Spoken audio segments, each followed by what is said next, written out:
Hi, I'm Boyd Martin. This is Neville Bardos. This is my story for the love of equestrian.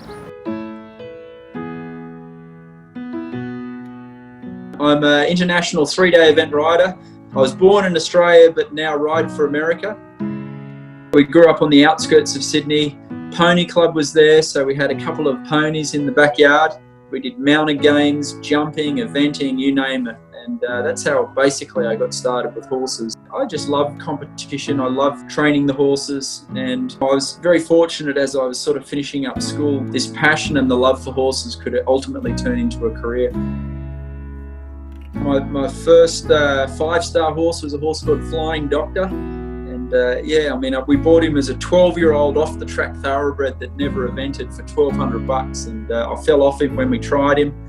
And he didn't run away, so my mum and dad said we should buy him. And I took him to Pony Club and then ended up going around my first 5-star when I was about 19. So that was, that one probably lit the fire a little bit.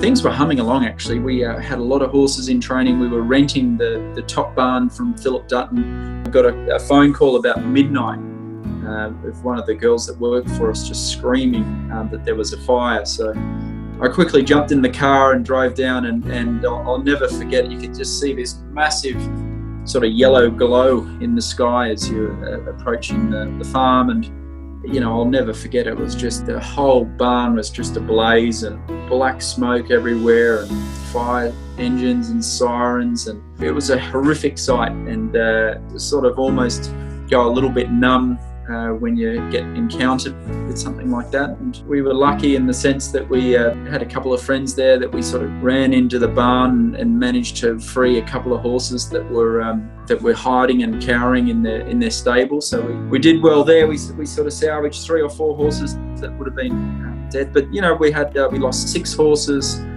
and it was a nightmare.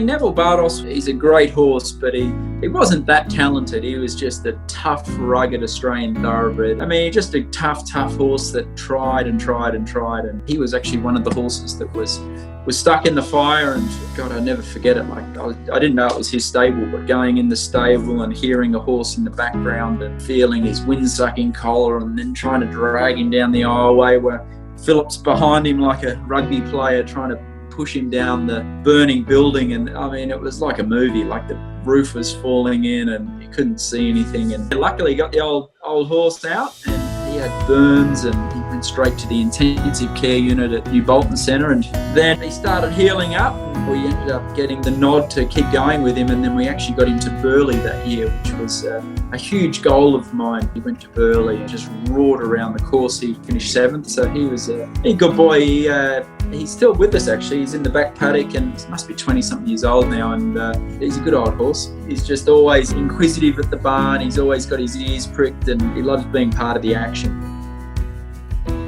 I think like any sports person, you have a couple of highs and they're followed by lots and lots of lows.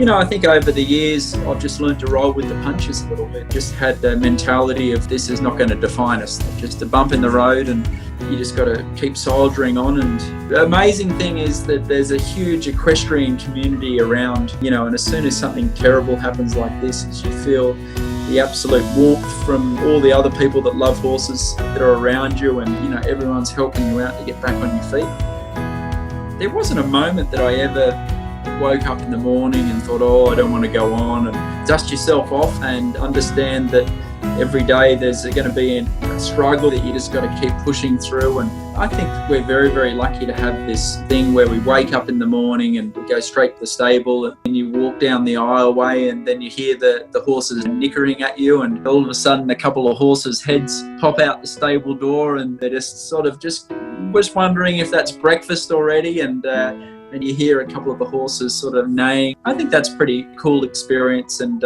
starting earlier and being there before everyone else. And, at that time of the day, it's really calm and peaceful. Within about 10 or 15 minutes, there's going to be wheelbarrows and feed carts, and the chaos begins for the day.